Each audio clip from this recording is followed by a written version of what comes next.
বাবার কাছে মেয়ে সবসময় সেই ছোট্টটিই থাকে, সে সমাজের যত বড় পদেই আসীন হোক না কেন। দীর্ঘ কয়েক দশক আগে কুম্ভমেলার ভিড়ে হাতছাড়া হয়ে গিয়েছিল আদরের ছোট্ট মেয়েটি।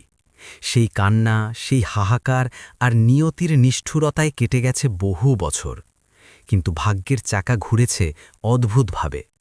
প্রয়াগরাজের পবিত্র মাটিতেই আজ সেই বাবা দাঁড়িয়ে আছেন তার মেয়ের সামনে, যে মেয়ে আজ আর অসহায় শিশু নয়, বরং কাঁধে রূপলি তারা আর মাথায় গর্বের টুপি পরা একজন আইপিএস অফিসার। সেদিন কুম্ভমেলায় যাকে হারিয়েছিলেন, আজ তাকেই খুঁজে পেলেন রক্ষাকর্তার বেশে। এই কাহিনী আমাদের শেখায় যে সময় অনেক কিছু কেড়ে নিলেও রক্তের টান আর নিয়তিকে কখনো মুছে ফেলতে পারে না। সমাজ এবং কর্তব্যের কঠিন আবরণের নিচে লুকিয়ে থাকা এক বাবা আর মেয়ের এই পুনর্মিলন আপনার হৃদয়কে ছুঁয়ে যেতে বাধ্য করবে। তাহলে চলুন শেষ পর্যন্ত দেখি।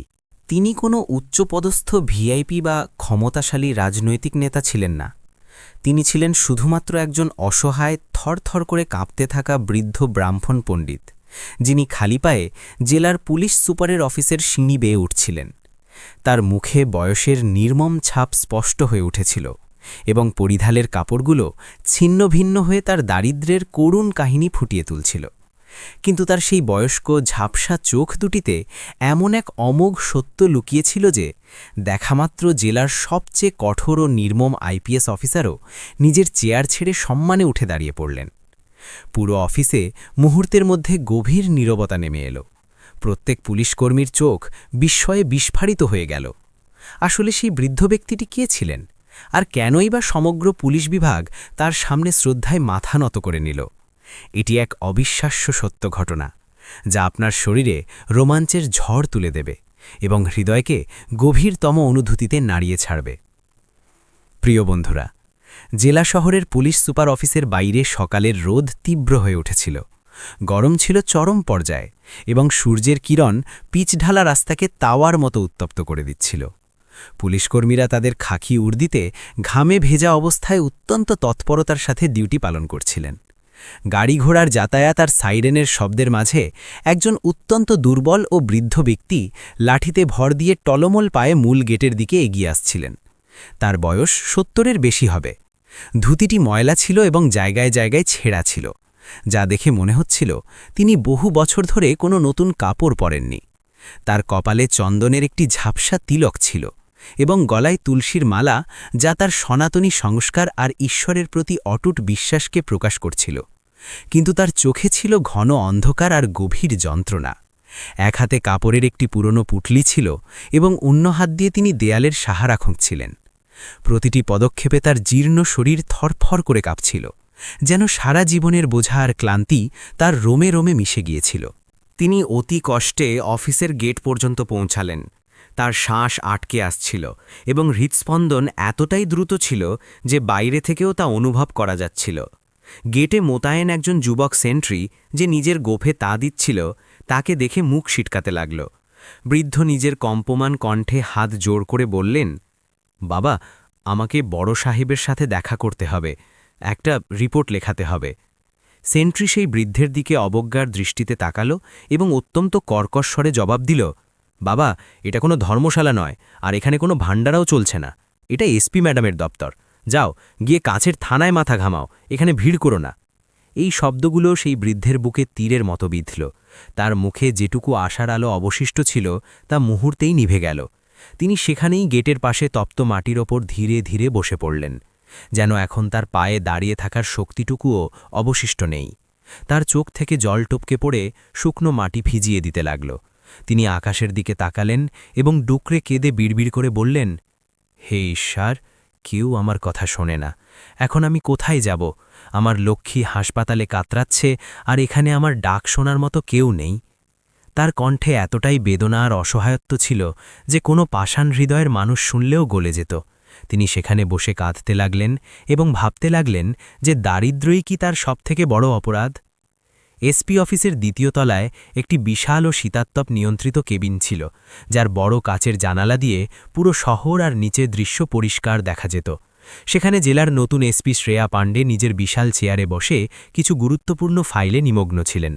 শ্রেয়ার বয়স প্রায় ৩২ বছর ছিল। তিনি একজন তেজস্বী এবং শৃঙ্খলাপ্রিয় অফিসার ছিলেন, যার নাম শুনেই অপরাধীরা থরথর করে কাঁপত। তার ব্যক্তিত্ব গম্ভীর এবং প্রভাবশালী ছিল, ঠিক যেন সাক্ষাৎ দুর্গার রূপ। কিন্তু সেই কঠোর উর্দির পেছনে একটি অত্যন্ত সংবেদনশীল এবং কোমল হৃদয়ও ধড়ফড় করত, যা ন্যায় বিচার এবং মানবিক মূল্যের জন্য সমর্পিত ছিল। হঠাৎ শ্রেয়ার নজর ফাইল থেকে সরে জানালার বাইরে গেল। নিচে গেটের পাশে বসে থাকা সেই বৃদ্ধের ওপর তার দৃষ্টি স্থির হয়ে গেল। এতটা উচ্চতা থেকেও তিনি সেই বৃদ্ধের ঝুঁকে পড়া কোমর, মলিন মুখ এবং চোখের জলের ঝিলিক পরিষ্কার দেখতে পাচ্ছিলেন। তিনি তপ্ত রোদে খালি মাথায় বসে কাঁদছিলেন। তার অসহায় কণ্ঠস্বর হয়তো এসি কেবিনের কাঁচ ভেদ করতে পারেনি, কিন্তু তার চোখের যন্ত্রণা শ্রেয়ার অন্তরাত্মা পর্যন্ত পৌঁছে গেল। শ্রেয়ার মন এক মুহূর্তের জন্য ছ্যাঁত করে উঠল। তার নিজের বাবার কথা মনে পড়ে গেল, যিনি ছোটবেলায় তাকে এভাবেই কোলে নিয়ে খাওয়াতেন। শ্রেয়ার কপালে চিন্তার রেখা ফুটে উঠল। এক অদ্ভুত অস্থিরতা তাকে ঘিরে ধরল। শ্রেয়া তৎক্ষণাৎ নিজের মেজের ওপর রাখা বেল বাজালেন। টনটন শব্দ হতেই তার আর্দালি হাবিলদার অমিত দৌড়ে ভেতরে এলো এবং স্যালুট ঠুকে দাঁড়িয়ে গেল। শ্রেয়া জানালার দিকে ইশারা করে কঠোর স্বরে জিজ্ঞেস করলেন, অমিত, নিচে গেটে ওই বৃদ্ধকে?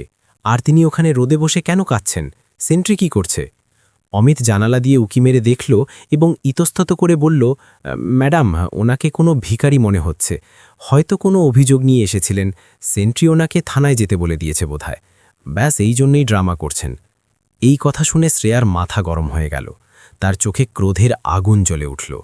তিনি মেজের ওপর হাত চাপড়ে বললেন, ড্রামা? একজন বৃদ্ধের অসহায়ত্ব তোমার কাছে ড্রামা মনে হচ্ছে? ওনাকে অবিলম্বে এবং পূর্ণ সম্মানের সাথে আমার কেবিনে নিয়ে এসো। আর ওই সেন্ট্রিকে বলো যে যদি ও আর কখনো কোনো ফরিয়াদির সাথে এমন ব্যবহার করে তবে ওর উর্দি আমি খুলিয়ে নেব। যাও। হাবিলদার অমিত থতমত খেয়ে গেল। এসপি ম্যাডাম আজ পর্যন্ত কোনো সাধারণ মানুষকে, তাও আবার এমন ছিন্নবস্ত্র বৃদ্ধকে সরাসরি নিজের কেবিনে ডাকেননি। কিন্তু ম্যাডামের আদেশ ছিল পাথরের রেখা। সে জি ম্যাডাম বলে উল্টো পায়ে নিচে দৌড়ে গেল। শ্রেয়া নিজের চেয়ার থেকে উঠলেন এবং অস্থিরভাবে কেবিনে পায়চারি করতে লাগলেন। তার মনে এক অজানা টান অনুভূত হচ্ছিল, যেন কোনো অদৃশ্য সুতো তাকে সেই বৃদ্ধের দিকে টেনে নিয়ে যাচ্ছে। তার মন বলছিল যে এটি কোনো সাধারণ ঘটনা নয়। কিছুক্ষণ পরেই হাবিলদার অমিত সেই বৃদ্ধ পণ্ডিত বিষ্ণুনাথকে সাহায্য করে কেবিনের ভেতরে নিয়ে এলো। এসি রুমের শীতলতা পেয়েও বিষ্ণুনাথের ঘাম ঝরছিল। তিনি ভীষণভাবে ঘাবড়ে গিয়েছিলেন। তার চোখে ভয় আর সংকোচ পরিষ্কার ফুটে উঠছিল।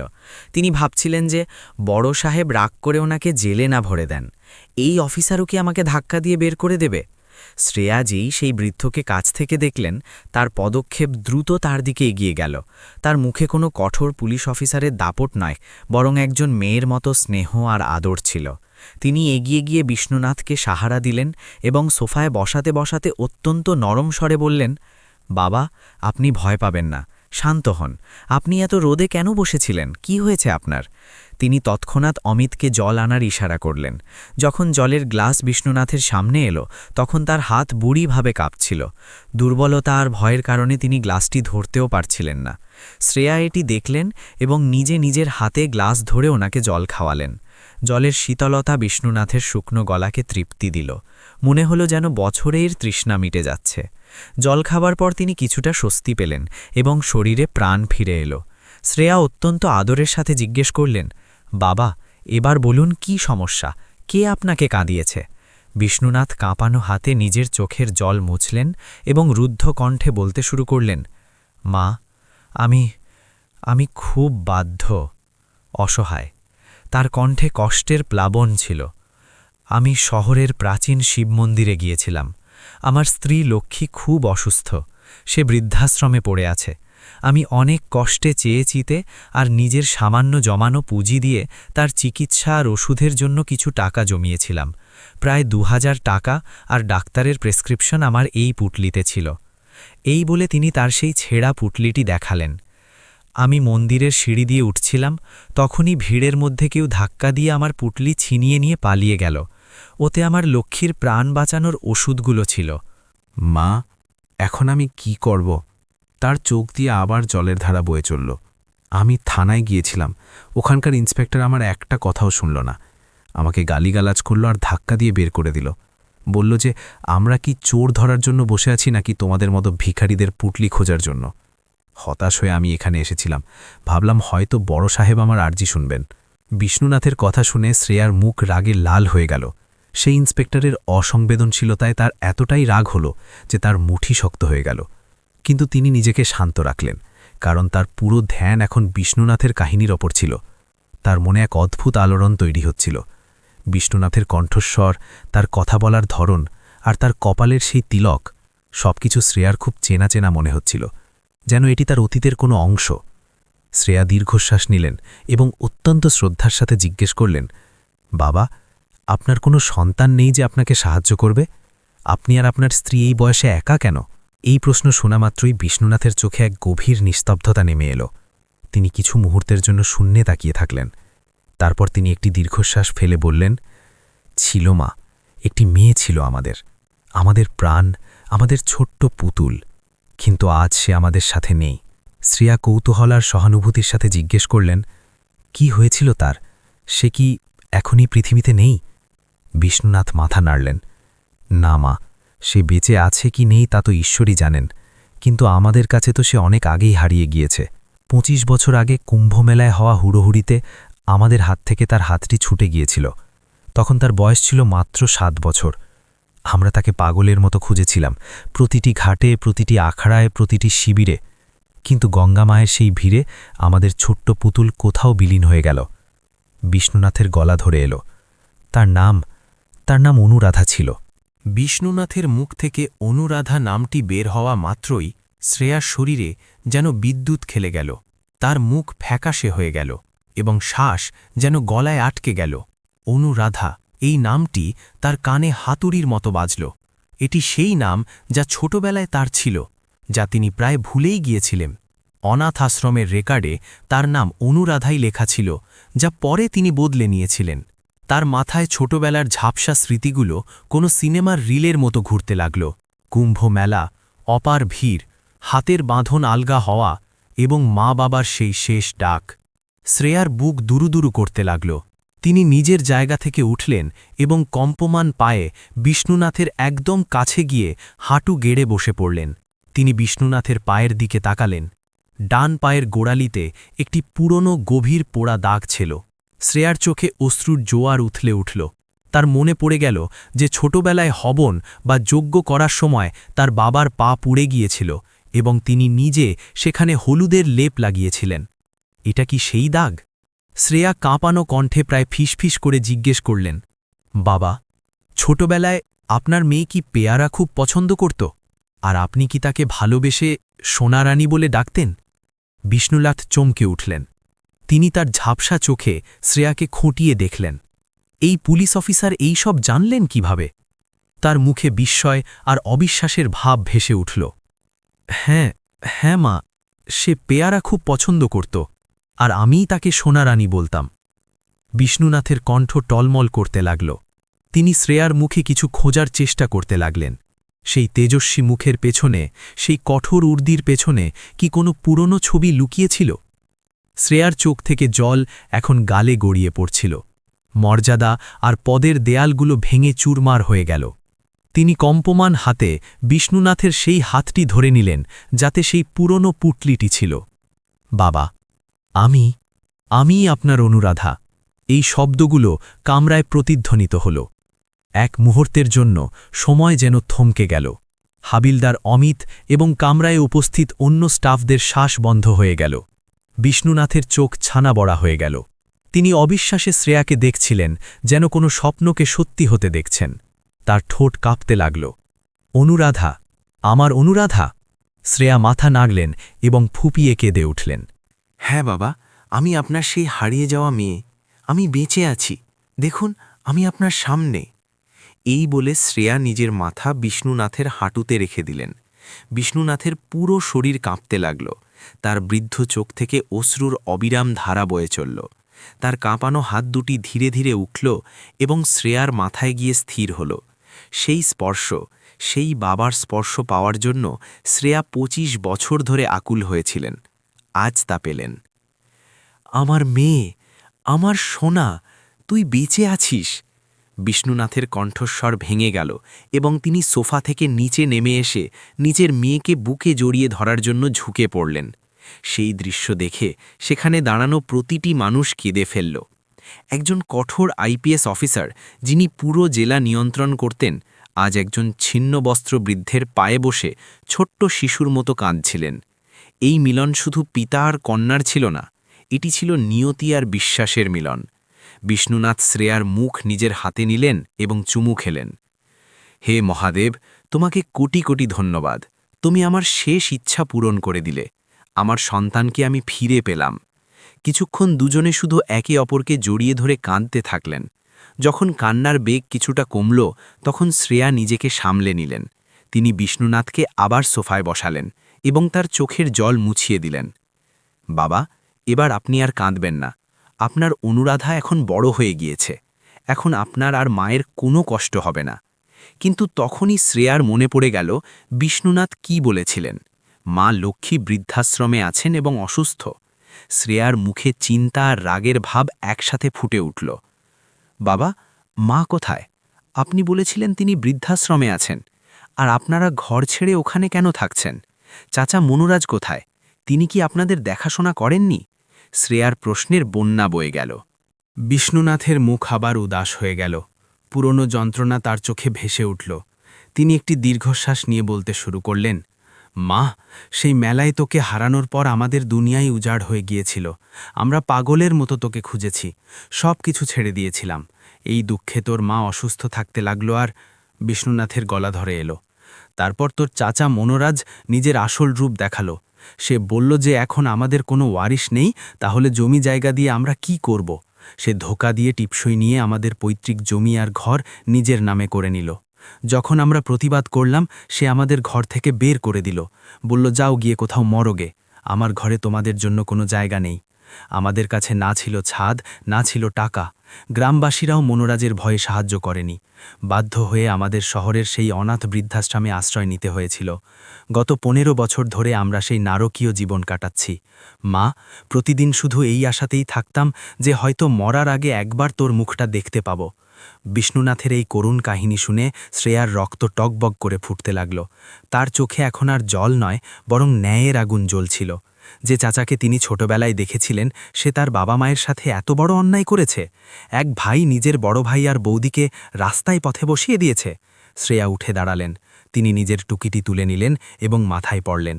তার মুখে এখন সেই কঠোর পুলিশ অফিসারের ভাব ছিল, কিন্তু তাতে একজন মেয়ের প্রতিশোধের স্পৃহাও মিশে গিয়েছিল। অমিত, শ্রেয়া কড়কড়ে গলায় ডাকলেন। হাবিলদার অমিত, যে এতক্ষণ চোখের জল মুছছিল, তৎক্ষণাৎ সাবধানের মুদ্রায় দাঁড়িয়ে গেল। গাড়ি তৈরি করো এবং ওয়্যারলেসে মেসেজ পাঠাও। আমার ফোর্স চাই, এখনই এবং এই মুহূর্তেই। শ্রেয়া বিষ্ণুনাথের হাত ধরলেন এবং দৃঢ়ভাবে বললেন, বাবা চলুন, আজ শুধু মায়ের সাথেই দেখা হবে না, বরং সেই সব মানুষের হিসেবও চুকিয়ে দেব যারা আপনাকে প্রতিটি অশ্রুর জন্য কাঁদিয়েছে।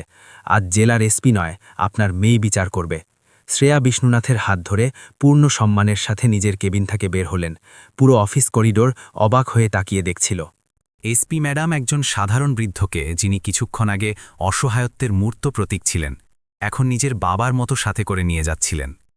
শ্রেয়া বিষ্ণুনাথকে নিজের সরকারি জিপের সামনের সিটে বসালেন এবং নিজে ড্রাইভারের সিটে বসলেন। চলুন বাবা, আগে মায়ের কাছে যাই। গাড়ি সাইরেন বাজিয়ে ধুলো উড়িয়ে করুণা নিরাশ্রয় আশ্রমের দিকে ছুটতে লাগল। কিন্তু শ্রেয়ার মনে তখনও একটি তুফান চলছিল। তিনি জানতেন না যে সামনে কী দৃশ্য তার জন্য অপেক্ষা করছে। লক্ষ্মী কি তাকে চিনতে পারবে? আর সেই দুর্নীতিগ্রস্ত ইন্সপেক্টর যে তার বাবাকে ধাক্কা মেরেছিল, তার কি হবে? কাহিনী এখনও শেষ হয়নি। আসল সংগ্রাম তো এবার শুরু হতে যাচ্ছিল। পুলিশ জিপের সাইরেন শহরের শোরগোল চিরে প্রতিধ্বনিত হচ্ছিল। আগে আগে পাইলট গাড়ি আর পেছনে এসপি সাহেবার গাড়ি বাতাসের বেগে ছুটছিল। রাস্তার মানুষজন সহমে গিয়ে পথ ছেড়ে দিচ্ছিল। কিন্তু কারো কাছে খবর ছিল না যে আজ এই কাফেলায় কোনো ভিআইপি নয়, বরং একজন মেয়ে তার বুড়ো বাবাকে নিয়ে নিজের মায়ের সাথে দেখা করতে যাচ্ছে। স্টিয়ারিং হুইলের ওপর শ্রেয়ার হাত এতটাই শক্ত ছিল যে আঙুলগুলো সাদা হয়ে গিয়েছিল। তার চোখের সামনে রাস্তা নয়, বরং ছোটবেলার সেই আঙিনা ঘুরছিল, যেখানে মা তাকে নিজের কোলে ঘুম পাড়াতেন। পাশের সিটে বসে পণ্ডিত বিষ্ণুনাথ কখনো বাইরে তাকাচ্ছিলেন, তো কখনো নিজের মেয়ের উর্দিতে লাগানো অশোক স্তম্ভটি দেখছিলেন। তার এখনও বিশ্বাস হচ্ছিল না যে এই কড়কড়ে পুলিশ অফিসার তার সেই ছোট্ট অনুরাধা, যে কখনো তার আঙুল ধরে মেলায় হাঁটত। তার চোখ দিয়ে জল থামার নাম নিচ্ছিল না। কিন্তু এই জল দুঃখের নয়, এক অজানা স্বস্তি আর আনন্দের ছিল। গাড়ি শহরের উপকণ্ঠে তৈরি করোনা নিরাশ্রয় আশ্রমের মর্চে ধরা লোহার গেটের সামনে এসে থামল। সাইরেনের তীব্র শব্দ শুনে আশ্রমের চৌকিদার হন্তদন্ত হয়ে বাইরে এলো এবং কাঁপানো হাতে গেট খুলল। আশ্রমের ইমারতটি পুরনো আর জীর্ণ ছিল। দেওয়ালের প্লাস্টার খসে পড়েছিল এবং জায়গায় জায়গায় শ্যাওলা জমেছিল। এটি সেই জায়গা যেখানে সমাজের ব্রাত্য বৃদ্ধরা নিজেদের মৃত্যুর অপেক্ষা করতেন। শ্রেয়া গাড়ি থেকে নামলেন। তার মুখে এক অদ্ভুত কঠোরতা আর যন্ত্রণার মিশ্রণ ছিল। তিনি বিষ্ণুনাথের হাত ধরলেন এবং দ্রুত ভেতরের দিকে এগিয়ে চললেন। আশ্রমের ম্যানেজার, একজন মোটা আর দায়িত্বজ্ঞানহীন লোক, দৌড়ে এলো। ম্যাডাম, এসপি ম্যাডাম, জয় হিন্দ। আজ হঠাৎ এখানে আমাদের কোনো ভুল হয়েছে কি? সে ঘাবড়ে গিয়েছিল। শ্রেয়া তার দিকে তাকালেনও না, শুধু নিজের বাবাকে জিজ্ঞেস করলেন, বাবা, মা কোন কামরায়? বিষ্ণুনাথ কাঁপানো হাত দিয়ে একটি অন্ধকার করিডোরের দিকে ইশারা করলেন। সেখানে শেষ কামরার দিকে শ্রেয়ার পদক্ষেপ দ্রুত হল। তার বুটের শব্দ নিস্তব্ধতায় প্রতিধ্বনিত হচ্ছিল। যেই তিনি সেই কামরার দরজায় পৌঁছালেন, একটি তীব্র আর ভ্যাপসা গন্ধ তাকে স্বাগত জানাল। কামরায় অন্ধকার ছিল, কেবল একটি ছোট জানালা দিয়ে লোদের একটি রেখা আসছিল। সেখানে কয়েকটি ভাঙাচোরা চারপাই বা খাট পাতা ছিল। কোণের চারপাইতে একজন অত্যন্ত দুর্বল, হাড়ের কঙ্কালসার হয়ে যাওয়া মহিলা শুয়েছিলেন। তিনি খুব জোরে জোরে কাশছিলেন। তার শাড়িটি ময়লা ছিল এবং চুলগুলো আলুথালু ছিল। বিষ্ণুনাথ দৌড়ে সেই চারপায়ের পাশে গেলেন এবং রুদ্ধ কণ্ঠে ডাকলেন, লক্ষ্মী, ও লক্ষ্মী, চোখ খোলো, দেখো কে এসেছে। আমাদের সুদিন ফিরে এসেছে লক্ষ্মী। লক্ষ্মী অতি কষ্টে নিজের পলক তুললেন। জ্বর আর দুর্বলতা তার চোখের জ্যোতি কেড়ে নিয়েছিল। তিনি ঝাপসা চোখে নিজের স্বামীকে দেখলেন এবং তারপর তার পেছনে দাঁড়িয়ে থাকা উর্দিধারী মহিলাকে। শ্রেয়ার হৃদয় সেই দৃশ্য দেখে টুকরো টুকরো হয়ে গেল। এটি সেই মা যিনি একসময় তার সামান্য আঁচড় লাগলে পুরো ঘর মাথায় তুলতেন, আজ নিজেই এই অবস্থায় পড়েছিলেন। শ্রেয়া ধীরে ধীরে হেঁটে চারপাইয়ের কাছে এলেন এবং শ্রেয়া সেখানেই হাঁটু গেড়ে বসে পড়লেন। তিনি কাঁপানো হাতে নিজের মায়ের শুকনো আর কুচকানো পা দুটি ছুলেন। লক্ষ্মীর শরীর শিউরে উঠল। তিনি নিজের দুর্বল আঙুল দিয়ে শ্রেয়ার টুপিটি হাতড়ে দেখলেন। কে কে ওটা? লক্ষ্মীর কণ্ঠস্বর এতটাই ক্ষীণ ছিল যে শোনার জন্য কান কাছে নিয়ে যেতে হল। বিষ্ণুনাথ কাঁদতে কাঁদতে বললেন, লক্ষ্মী, একে চিনতে পারছিস? এ কোনো পুলিশ নয়, এ আমাদের অনুরাধা, আমাদের সেই হারিয়ে যাওয়া পুতুল। কুম্ভমেলায় হারিয়ে গিয়েছিল না, সে ফিরে এসেছে। ভগবান আমাদের ডাক শুনেছেন লক্ষ্মী। এটি শোনা মাত্রই লক্ষ্মীর পাথর হয়ে যাওয়া চোখে হঠাৎ প্রাণের এক ঢেউ খেলে গেল। তিনি অবিশ্বাসে শ্রেয়ার দিকে তাকাতে লাগলেন। অনুরাধা? তিনি কাঁপানো হাত দুটি বাড়িয়ে দিলেন। শ্রেয়া এগিয়ে গিয়ে নিজের মুখটি মায়ের হাতের উপর সঁপে দিলেন। মায়ের খসখসে হাতের তালু শ্রেয়ার গালে ছোঁয়া মাত্রই দুজনের ভেতরে যেন বিদ্যুৎ খেলে গেল। মমতার সেই সুতো যা ২৫ বছর আগে ছিঁড়ে গিয়েছিল, এক পলকে আবার জুড়ে গেল। আমার লাডলি, আমার পুতুল! লক্ষ্মীর চোখ থেকে অশ্রুর বাঁধ ভেঙে গেল। তিনি ওঠার চেষ্টা করতে লাগলেন, কিন্তু শরীরে শক্তি ছিল না। শ্রেয়া তৎক্ষণাৎ তাকে নিজের বাহুবন্দী করে নিলেন। হ্যাঁ মা, আমি ফিরে এসেছি। এখন তোমাকে ছেড়ে আর কোথাও যাব না। মা, আমাকে ক্ষমা করো, আমি আসতে অনেক দেরি করে ফেললাম। কামরার পরিবেশ এতটাই শোকাতুর এবং পবিত্র হয়ে উঠেছিল যে দরজায় দাঁড়িয়ে থাকা পুলিশকর্মী এবং আশ্রমের অন্য বৃদ্ধরাও নিজেদের কান্না আটকাতে পারলেন না। মা আর মেয়ের এই মিলন দেখে পাথরও গলে যাচ্ছিল। লক্ষ্মী নিজের মেয়ের মুখটি বারবার চুম্বন করছিলেন, তার উর্দিতে হাত বোলাচ্ছিলেন, যেন নিশ্চিত হচ্ছিলেন যে এটি কোনো স্বপ্ন নয়।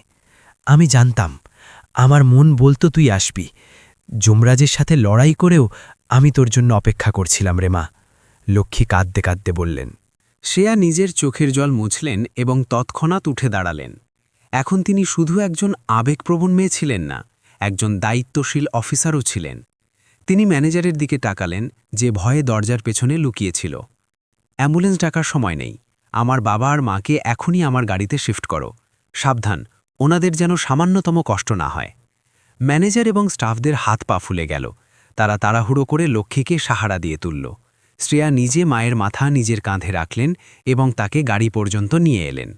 তিনি যখন আশ্রম থেকে বের হচ্ছিলেন, তখন সেখানে বসবাসকারী অন্য বৃদ্ধদের চোখে এক নতুন চমক ছিল। তাদের মনে হচ্ছিল যেন আজ সাক্ষাৎ দেবী তাদের আশ্রমে পা রেখেছেন। শ্রেয়া যাবার সময় ম্যানেজারকে সাবধান করে দিলেন, এই আশ্রমের হাল ফিরিয়ে নাও, আমি আবার আসব, এবং তখন যদি এখানে নোংরা বা গাফিলতি দেখি তবে সরাসরি জেলে ভরব। গাড়ি আবার সাইরেন বাজিয়ে শহরের দিকে ছুটল, কিন্তু এবার গন্তব্য কোনো থানা বা আদালত নয়, বরং শ্রেয়ার সরকারি বাংলো ছিল। শহরের অভিজাত এলাকায় অবস্থিত এসপির আলিশান বাংলো, যেখানে সব রকম সুবিধা ছিল। আজ সঠিক অর্থে সেটি বাড়ি হয়ে উঠতে যাচ্ছিল। গাড়ি পড়ছে থামল। বাংলোর চাকরবাকররা উর্দি পরিহিত ম্যাডামের সাথে দুইজন জীর্ণ দশা সম্পন্ন বৃদ্ধকে দেখে অবাক হয়ে গেল। তখনই বাড়ির দরজা খুলল এবং শ্রেয়ার স্বামী প্রণব বাইরে এলেন। প্রণব পেশায় একজন কলেজ প্রফেসর ছিলেন, মার্জিত এবং সুসংস্কারী ব্যক্তি। তিনি দেখলেন যে তার স্ত্রী, যিনি সব সময় কঠোর মেজাজে থাকেন, আজ একজন দুর্বল ও অসুস্থ মহিলাকে সাহারা দিয়ে আনছেন এবং পেছনে একজন বৃদ্ধ লাঠিতে ভর দিয়ে আসছেন। প্রণবের চোখে হাজারো প্রশ্ন ছিল, কিন্তু শ্রেয়ার মুখ দেখেই তিনি সব বুঝে গেলেন।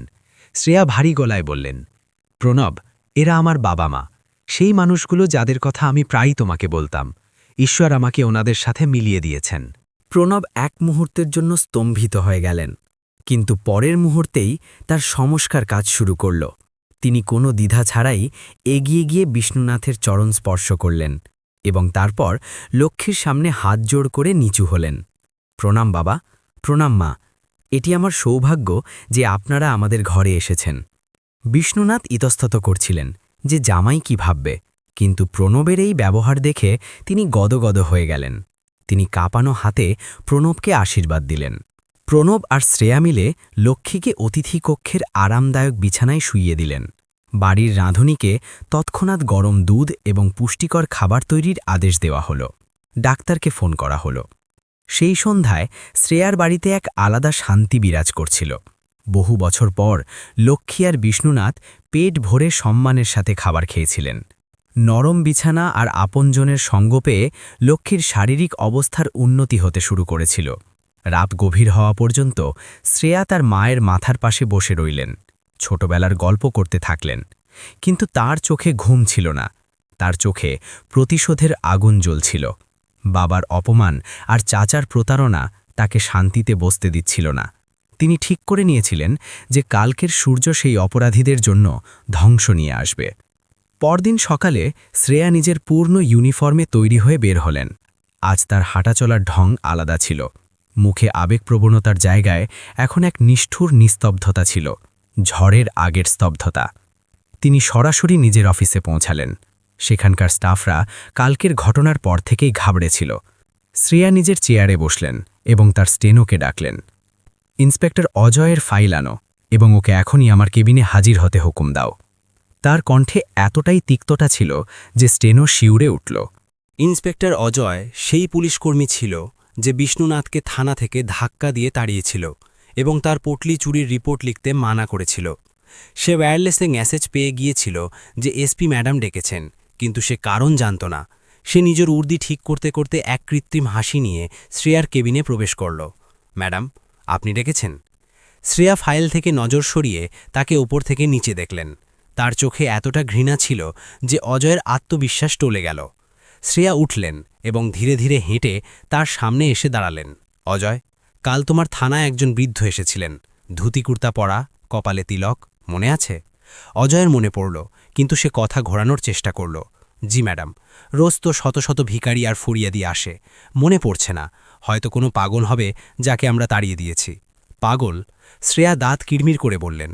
হঠাৎ তিনি সজোরে অজয়ের গালে একটি চর কষালেন। চটাক শব্দে পুরো কেবিন প্রতিধ্বনি করে উঠল। অজয় নিজের গাল ধরে টাল সামলাতে পারল না। তার চোখের সামনে অন্ধকার নেমে এলো। সে বুঝতে পারল না কি হলো। সে পাগল নয়, আমার বাবা ছিল। শ্রেয়ার গর্জনে কামরার জানালার কাঁচ থরথর করে কাঁপতে লাগল। অজয়ের পায়ের তলার মাটি সরে গেল। তার মুখ ফ্যাকাশে হয়ে গেল। ম্যাডাম, কি বলছেন আপনি? ওনারা? তার গলা দিয়ে কথা বের হচ্ছিল না। সে ঘামে ভিজে গেল। শ্রেয়া তার কলার ধরলেন এবং ঝাঁকুনি দিলেন। তোমার এই উর্দি তুমি জনগণের সেবার জন্য পেয়েছ অজয়। একজন অসহায় অসুস্থ স্ত্রীর জন্য ওষুধ চাইতে আসা বৃদ্ধকে তুমি গালাগালাজ করেছ, তাকে ধাক্কা মেরেছ। তোমার লজ্জা করল না? আজ তোমার কারণে খাকি পোশাক লজ্জিত। অজয় হাঁটু গেড়ে বসে পড়ল। সে অনুনয় বিনয় করতে লাগল, ম্যাডাম, আমাকে ক্ষমা করে দিন, আমার থেকে খুব বড় ভুল হয়ে গিয়েছে। আমি জানতাম না যে তিনি আপনার বাবা। যদি জানতাম তবে এটাই তো তোমার আসল রূপ। শ্রেয়া মাঝপথেই তাকে থামিয়ে দিলেন। যদি তুমি জানতে যে উনি এসপির বাবা, তবে তুমি ওনার পা চাটতে, কিন্তু একজন সাধারণ মানুষ, একজন গরিব ব্রাহ্মণ তোমার কাছে শুধু আবর্জনা ছিল। আইন সবার জন্য সমান, আর এই কথাটি আজ আমি তোমাকে শেখাবো। শ্রেয়া তার আর্দালিকে ডাকলেন, এই ইন্সপেক্টরের উর্দিয়ার বেল্ট এক্ষুনি খুলিয়ে নাও, ওকে সাসপেন্ড করা হলো, এবং ওর বিরুদ্ধে বিভাগীয় তদন্ত শুরু করো। ওর পুরনো সব কীর্তিকলাপ খুঁজে বের করো। আমার ওর পুরো কুষ্টি চাই। ওকে লকআপে ভরো। অজয় কাঁদতে থাকল, ক্ষমা চাইতে থাকল, কিন্তু শ্রেয়া তার দিকে ফিরেও তাকালেন না। তাকে টেনে হিঁচড়ে বাইরে নিয়ে যাওয়া হলো। পুরো পুলিশ মহলে এই খবর আগুনের মতো ছড়িয়ে পড়ল যে এসপি সাহেবা নিজের বাবার অপমানের প্রতিশোধ নিয়েছেন। এখন আর কোনো পুলিশকর্মী কোনো গরিব মানুষকে অবজ্ঞার দৃষ্টিতে দেখার সাহস করতে পারত না। কিন্তু শ্রেয়া জানতেন যে এটি কেবল শুরু। আসল অপরাধী, আসল রাক্ষস তো এখনও গ্রামেই বসে আছে, তার চাথা মনোরাজ, যে ধনের লোভে রক্তের সম্পর্কের গলা টিপে ধরেছিল, যে তার মা বাবাকে জ্যান্ত মেরে ফেলেছিল। দুপুর হতে না হতে শ্রেয়া একটি বিশেষ টিম তৈরি করলেন। তিনি নিজের সরকারি পিস্তল লোড করলেন এবং হোলস্টারে লাগালেন। তার চোখে এখন এক শিকারীর মতো জেল্লা ছিল। তিনি তার সবথেকে বিশ্বস্ত সাব ইন্সপেক্টর বিক্রমকে ডাকলেন। বিক্রম, 2টি গাড়ি তৈরি করো এবং সাথে সশস্ত্র বাহিনী নাও। আমরা গোবিন্দপুর গ্রামে যাচ্ছি, সেখানে এক পুরনো হিসাব মেটাতে হবে। শ্রেয়া নিজের বাংলোতে গেলেন। সেখানে বিষ্ণুনাথ আর লক্ষ্মী বারান্দায় বসে রোদ পোহাচ্ছিলেন। শ্রেয়া তাদের কাছে গিয়ে বিষ্ণুনাথের পা ছুলেন। বাবা, আমি গ্রামে যাচ্ছি। বিষ্ণুনাথ চমকে উঠলেন। তার মুখে ভয়ের ভাব ফুটে উঠল। গ্রামে? মা, ওখানে যাস না। তোর চাচা মনোরাজ খুব খতরনাক লোক। ওর কাছে অনেক টাকা আর গুন্ডা আছে। ও তোর ক্ষতি করতে পারে। লক্ষ্মীও শ্রেয়ার হাত ধরে নিলেন। হ্যাঁ মা, যেতে হবে না। এখন আমরা একসাথে আছি, আমাদের আর কিছু চাই না। ওরা খুব খারাপ লোক। শ্রেয়া মায়ের হাতে হাত রাখলেন এবং এক আশ্বস্ত করা হাসির সাথে বললেন, মা, যতক্ষণ আমি ছিলাম না ওরা নিজেদের মন গড়া কাজ করেছে। ওরা আপনাদের দুর্বলতার সুযোগ নিয়েছে। কিন্তু এখন আপনাদের মেয়ে এই জেলার পুলিশ ক্যাপ্টেন। আজ যদি আমি ওদের ছেড়ে দিই, তবে প্রতিটি বৃদ্ধের সাথে এমনটাই হবে। এই লড়াই শুধু জমির নয়, আপনাদের সম্মানের। আর ওদের খতরনাক হবার কথা বলছেন? শ্রেয়া নিজের কোমরে থাকা পিস্তলের ওপর হাত রেখে বললেন, ওরা আজ জানবে যে আইনের চেয়ে বেশি খতরনাক কোনো গুন্ডা হয় না। প্রণবও সেখানে চলে এসেছিলেন। তিনি বিষ্ণুনাথের কাঁধে হাত রাখলেন। বাবা, আপনি চিন্তা করবেন না। শ্রেয়া নিজের কর্তব্য পালন করতে যাচ্ছে। অধর্মের বিনাশ করাই তো ধর্ম। আপনারা শুধু আশীর্বাদ দিন। বিষ্ণুনাথ কাঁপানো হাতে শ্রেয়াকে আশীর্বাদ দিলেন। বিজয়ী হ মা। শ্রেয়া জিপে বসামাত্রই ওয়্যারলেসে আদেশ দিলেন, মুভ। 3টি পুলিশ জিপের কাফেলা সাইরেন বাজিয়ে শহরের সীমানা পেরিয়ে গ্রামের কাঁচা রাস্তার দিকে ঘুরে গেল। ধুলোর মেয়ে ঘুরছিল। গ্রামের মানুষ যারা নিজেদের দৈনন্দিন কাজে ব্যস্ত ছিল, পুলিশ গাড়িগুলোকে এত দ্রুত আসতে দেখে থমকে গেল। গাড়িগুলো সরাসরি গ্রামের সবথেকে বড় হাভেলি অর্থাৎ বিশাল বাড়ির দিকে এগোচ্ছিল। চৌধুরী মনোরাজের হাভেলি, সেই বাড়ি যা কখনো অদিতির বাবার ছিল, যা ধোঁকা দিয়ে দখল করা হয়েছিল। হাভেলির বাইরে মনোরাজ একটি খাটে বসে হুকা খাচ্ছিল। তার সাথে তার লাঠিয়ালরা বসেছিল। পুলিশের গাড়ির সাইরেন শুনে সে চমকে উঠল, কিন্তু তার মুখে তখনও অহংকার ছিল। তার মনে হল হয়তো কোনো সাধারণ পুলিশের কাজ হবে। কিন্তু যখন জিপের দরজা খুলল এবং সেখান থেকে শ্রেয়া পাণ্ডে নামলেন, তখন সেখানে উপস্থিত প্রতিটি মানুষের শ্বাস যেন থমকে গেল। শ্রেয়ার চোখে কালো চশমা ছিল, কিন্তু তার পেছনের আগুন সবাই অনুভব করতে পারছিল। তিনি হাভেলির দিকে পা বাড়ালেন। তার পেছনে অস্ত্রধারী পুলিশকর্মীরা পজিশন নিচ্ছিল। বাতাসে উত্তেজনা এতটাই গভীর ছিল যে একটি স্ফুলিঙ্গ বিস্ফোরণ ঘটাতে পারত।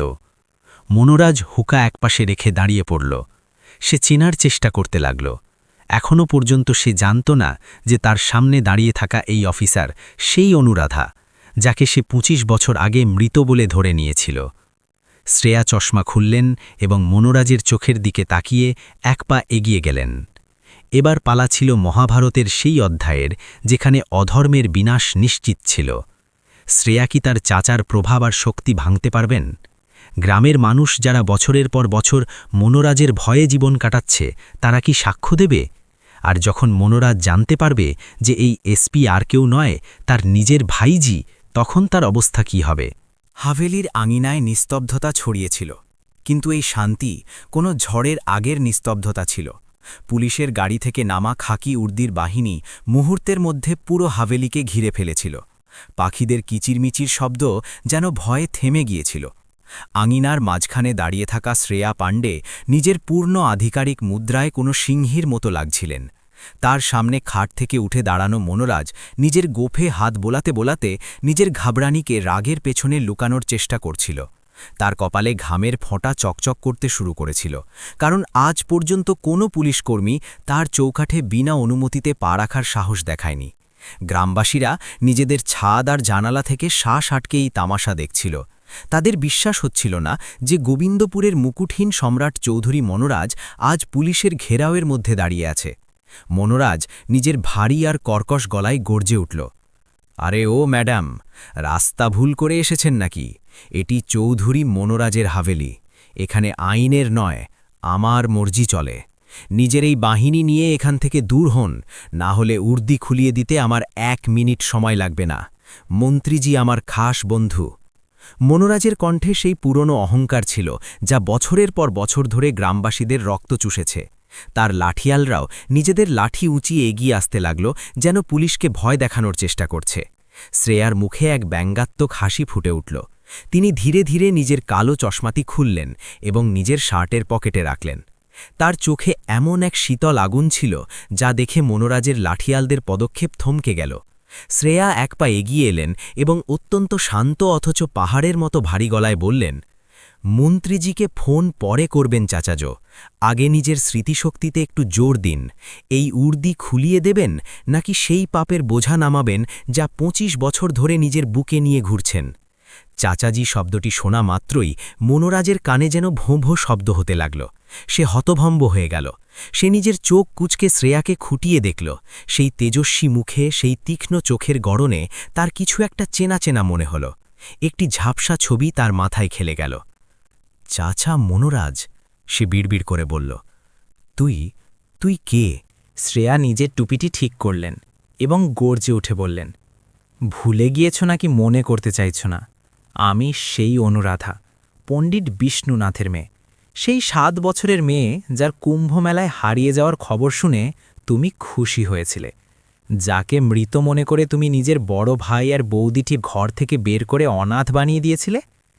আজ আমি ফিরে এসেছি মনোরাজ, কিন্তু এবার আমি সেই অসহায় শিশুটি নই, এই জেলার পুলিশ ক্যাপ্টেন আমি। আর আজ এখানে আমি সম্পর্ক রক্ষা করতে আসিনি, নিজের আর নিজের মা বাবার অধিকার চাইতে এসেছি। এই রহস্য উদ্ঘাটন হওয়া মাত্রই যেন আকাশ থেকে বিদ্যুৎ পড়ল। মনোরাজের মুখ সাদা হয়ে গেল। মনে হল শরীর থেকে সব রক্ত শুষে নেওয়া হয়েছে। তার হাত পা কাঁপতে লাগল এবং সে ধপাস করে আবার খাটের উপর বসে পড়ল। অনুরাধা?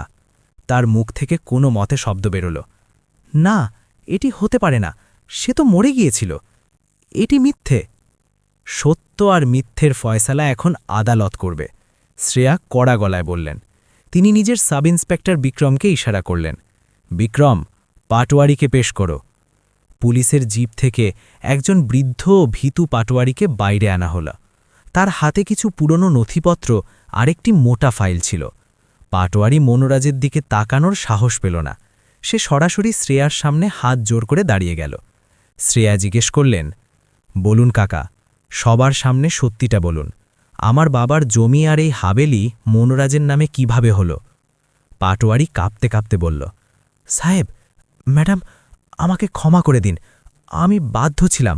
মনোরাজ আমাকে জানে মারার হুমকি দিয়েছিল। ও জাল কাগজপত্র বানিয়েছিল। বিষ্ণুনাথজি আর লক্ষ্মী ভাবিকে এটি বলে সাদা কাগজে টিপসই নিয়েছিল যেগুলো পেনশনের কাগজ। আর পরেও সেই কাগজগুলোকে সম্পত্তির দানপত্রে বদলে দিয়েছিল। এই হাভেলি, এই জমিজমা সবকিছু ধোঁকা দিয়ে দখল করা হয়েছে। বিষ্ণুনাথজি কখনও নিজের ইচ্ছা এইসব দেননি। পাটোয়ারির বয়ান শোনামাত্রই সেখানে উপস্থিত গ্রামবাসীদের মধ্যে উত্তেজনা ছড়িয়ে পড়ল। যে মানুষগুলো এতক্ষণ ভয়ে চুপ ছিল, তাদের রাগ ফেটে পড়ল। ভিড়ের মধ্য থেকে একজন বৃদ্ধ রামকাকা সাহস করে এগিয়ে এলেন এবং চেঁচিয়ে বললেন, হ্যাঁ মা, এই পাটোয়ারি সত্যি বলছে, আমরা সাক্ষী আছি। সেই রাতে যখন বিষ্ণুনাথ ভাই সাহেবকে এই বাড়ি থেকে ধাক্কা মেরে বের করে দিয়েছিল, তখন তিনি আর ভাবিজি সারা রাত মন্দিরের সিঁড়িতে বসে কেঁদেছিলেন। মনোরাজ আমাদের সবাইকে ধনক দিয়েছিল যে যদি কেউ উনাদের সাহায্য করে তবে সে আমাদেরও একই দশা করবে। এই মানুষ নয়, রাক্ষস। একে একে অনেক গ্রামবাসী এগিয়ে আসতে লাগল। পাপের ঘড়া পূর্ণ হয়ে গিয়েছিল এবং আজ সেটি ভেঙে চুরমার হয়ে যাচ্ছিল। মনোরাজ যে এতক্ষণ বাঘ সেজে বসেছিল, এখন শেয়ালের মতো চারদিকে তাকাচ্ছিল। সে বুঝতে পেরেছিল যে তার খেলা শেষ হয়ে গিয়েছে। তার নিজের লাঠিয়ালরাও পুলিশের বন্দুক আর গ্রামবাসীদের রাগ দেখে পিছিয়ে গিয়েছিল। মনোরাজ নিজের জায়গা থেকে উঠে পালানোর চেষ্টা করতে লাগল, কিন্তু সাব ইন্সপেক্টর বিক্রম তাকে জাপটে ধরল। বলেছিলাম না, আইন থেকে কেউ বাঁচতে পারে না। শ্রেয়া তার কাছে গিয়ে বললেন, বিক্রম, হাতকড়া পড়াও একে। যেই মনোরাজের হাতে লোহার হাতকড়া পড়ল, খট শব্দে পুরো গ্রামে প্রতিধ্বনিত হয়ে ন্যায়ের শঙ্খনাদ হল। মনোরাজ যে কাল পর্যন্ত নিজের অহংকারে থাকত, আজ হাঁটু গেড়ে শ্রেয়ার পায়ে লুটিয়ে পড়ল। সে অনুনয় করতে লাগল, মা অনুরাধা, মা আমাকে ক্ষমা করে দে, আমি তোর চাচা হই, রক্তের সম্পর্ক আমাদের, আমাকে জেলে পাঠাস না, আমার ইজ্জত ধুলোই মিশে যাবে, হাবিলি নিয়ে নে, জমি নিয়ে নে, সব নিয়ে নে, শুধু আমাকে ছেড়ে দে। শ্রেয়া নিজের পা পিছিয়ে নিলেন, যাতে সেই পাপীর স্পর্শ না লাগে। তার চোখে জল ছিল, কিন্তু সেগুলো দুর্বলতার নয়, ঘৃণার ছিল। ইজ্জত? শ্রেয়া ভারী গলায় বললেন, ইজ্জত তো তুমি সেদিনই হারিয়েছিলে, যেদিন তুমি নিজের অসুস্থ ভাই আর বৌদিকে রাস্তায় ছড়ে ফেলেছিলে, যখন তুমি একজন মায়ের মমতা আর বাবার বিশ্বাসের গলা টিপে ধরেছিলে। রক্তের সম্পর্ক? রক্তের সম্পর্ক তো আমার বাবা পালন করেছিলেন, যিনি তোমাকে নিজের ছেলের মতো মানুষ করেছিলেন। তুমি তো শুধু টাকার সম্পর্ক পালন করেছ। আর ক্ষমার কথা যদি বলো, তবে এই অধিকার আমার কাছে নেই, সে ঈশ্বরের কাছে আছে, যার ঘরে বিচার হতে দেরি হয়, কিন্তু বিচার ঠিকই হয়। নিয়ে যাও একে। পুলিশকর্মীরা মনোরাজকে টেনে হিঁচড়ে জিপের দিকে নিয়ে গেল। গ্রামের শিশু, বৃদ্ধ এবং যুবক সবাই হাততালি দিচ্ছিল। অনেক মহিলা শ্রেয়ার আরতি করার জন্য এগিয়ে এলেন।